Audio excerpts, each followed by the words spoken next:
Olá, sejam todos, como sempre, muito bem-vindos ao canal Theo na Quarentena. Vamos chegando com mais um vídeo nessa fria semana. Rapaz, tá muito frio, pelo menos aqui no Rio de Janeiro tá muito frio, hein?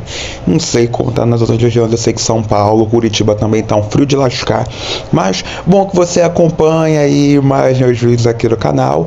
E o vídeo de hoje, né, como você tá vendo aí já, é sobre o remake de A Escravizaura, produzido pela Record TV, exibido entre os anos de 2004 e 2005. Você vai ficar sabendo tudo das curiosidades dessa versão da telenovela. Vamos para o vídeo de hoje então. Roda a vinheta ao som da música Luz do Sol que Clareia a Terra, interpretada por Henrique Daniel, que era tema de abertura da novela. Vamos lá. Luz do sol que clareia a terra. Curiosidade 1. Em 1875, Bernardo Guimarães escreveu um romance sobre uma escrava branca que foi publicado no mesmo ano pela editora Casa Garnier, sob o título de A Escravizaura. Guimarães teve reconhecimento pela obra, que foi um sucesso logo após ser publicada, em parte pelo apelo feminino, em razão do sentimentalismo do enredo. O livro toca em pontos abolicionistas que eram controversos na época e é considerado um marco na literatura abolicionista brasileira. Duas tentativas de filmes baseados na obra de Guimarães foram feitas em 1917 e 1922, mas somente em 1929 a versão muda foi lançada, seguida da versão sonora em 1949, que foi protagonizada por Fada Santoro. Mais tarde, em 1976, a telenovela Escravizaura foi produzida pela Rede Globo. A Record TV havia encerrado seu núcleo de teledramaturgia em 1974, após Meu Adorável Mendigo, dispensando atores, autores e toda a equipe de produção, colocando fim na tradição de produzir telenovelas que trazia desde 1954, o que gerou revolta nos artistas pela diminuição do mercado de trabalho. Em 1977, a emissora produziu uma única telenovela, O Espantalho, a pedido de Vani Ribeiro, autora da obra, que considera inadmissível o fechamento da dramaturgia. Porém, após esta, a emissora decidiu não reativar seu núcleo. Em 1997, a emissora voltou a produzir algumas telenovelas de baixo orçamento e de forma independente, recorrendo a produtoras terceirizadas ou utilizando cenários desocupados pelo jornalismo, entre elas Canoa do Bagre, Estrela de Fogo, Louca Paixão e Tiro e Queda, além de algumas séries infantis e minisséries. A Escravizaura, portanto, foi a primeira telenovela da retomada da teledramaturgia da Record TV. Curiosidade 2. Em 10 de maio de 2004, Erval Rossano foi contratado pela Record TV para reativar um núcleo fixo de teledramaturgia da emissora, inexistente desde o fim de Meu Adorável Mendigo, 30 anos antes, evitando produções independentes de baixo orçamento feitas nos anos anteriores. Recebendo uma carta branca para realizar o que fosse preciso, independente do valor, Erval promoveu uma reestruturação total nos estúdios de emissora em São Paulo, além de investir na compra de equipamentos de última geração dos Estados Unidos e expansão da equipe, que inclui a contratação de produtores e técnicos, novos autores e outros já renomados que estivessem felizes em outras emissoras e novo, além de atores qualificados e que dessem nome às produções, oferecendo contratos de longa duração. Ao todo, foi gasto em torno de 8 milhões de dólares, 24 milhões de reais na época, em equipamento e construção de estúdios, algo considerado colossal. Além disso, visando produções futuras, Erval começou a buscar um complexo de estúdios no Rio de Janeiro, para que a Record TV pudesse comprar dentro de 1 ou 2 anos, indicando que seria mais fácil contratar novos atores da Rede Globo na capital carioca, onde a maioria morava.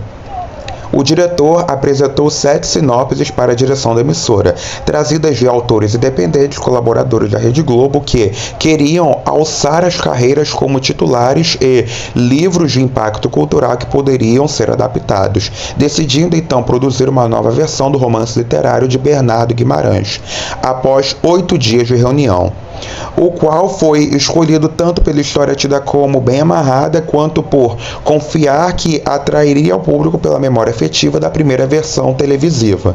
A história foi adaptada diretamente do livro de 1875, uma obra de domínio público, e não da versão da Rede Globo, tendo o decorrer da trama diferente, além da inclusão de outros personagens.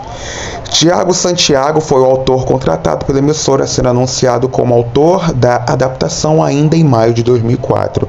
Foram investidos para cada capítulo da trama R$250 mil. Curiosidade 3. As locações externas foram feitas numa fazenda cafeeira localizada em Santa Gertrudes, com mais de 22 mil metros quadrados de construção e arquitetura francesa que pertenceram ao Barão de Rio Claro e ao Conde de Prates, contendo casa de colonos, senzala e estação de trem, que seriam importantes para o enredo da trama. As cenas internas foram feitas nos estúdios da Barra Funda, que pertenciam à Rede Record, num espaço de 2 mil metros quadrados, com cenários e camarins.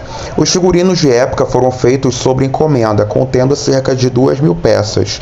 As vestimentas femininas chegavam a pesar cerca de 20 quilos, contendo calçolas, saiotes, cintas e crinolina, que inflava as saias até um diâmetro de 1,20 metro.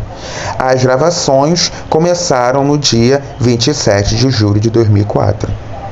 Curiosidade 4.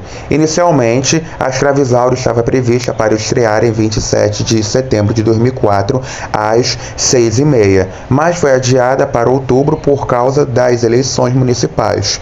Exibida de segunda a sábado, o primeiro capítulo foi transmitido em 18 de outubro de 2004, na faixa das 6h45 pela Rede Record.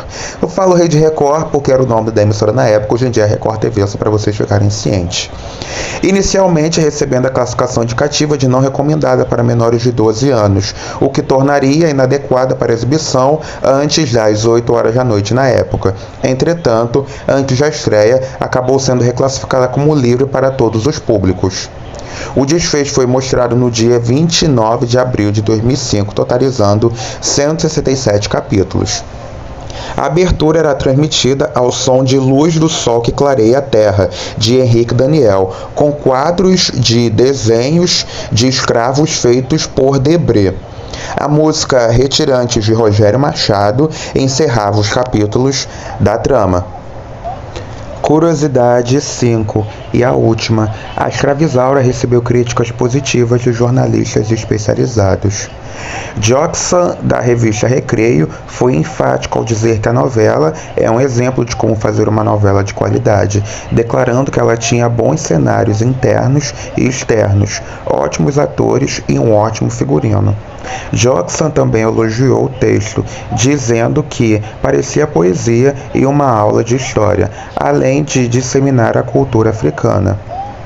Cristina Padiglione, do estado de São Paulo, disse que a trama consegue adiar os elementos que deram certo na primeira versão com os recursos técnicos de 2004, declarando que o texto é redondinho, com diálogos plausíveis e que fazer uma novela fora da Globo, como diria a letra de Retirante, é difícil como que, pelas altas expectativas que se colocam em todo produto fora da emissora líder. A jornalista ainda elogiou as atuações de Rubens de Falco e Leopoldo Pacheco, mas notou que seria difícil afastar as comparações de Bianca Rinaldi com Lucélia Santos. Bia Abramo, da Folha de São Paulo, elogiou a trama e declarou que era uma boa opção a concorrente começar de novo, descrita como fraca e sem brilho especial, e dizendo que seria facilmente engolida à medida que o remake do folhetim engrene. Amélia Gonzalez, do jornal O Globo, pertencente à Rede Globo, principal concorrente da telenovela, foi negativa em torno das fortes cenas de massacre contra os escravos na trama, chegando a comparar com programas policiais vespertinos. Gonzalez também tocou no ponto dos figurinos da trama, mas elogiou algumas cenas que mostravam como foi a escravidão naquele tempo. O vídeo de hoje fica por aqui, agora a gente se encontra no próximo. Então, como vocês já sabem, meu nome é Richard Matan, trabalho bastante essa saudade. Forte abraço, beijão, saúde, gente, tchau, tchau. E vamos ficar debaixo da coberta, hein, porque o frio tá intenso pelas regiões do Brasil. Tchau, tchau.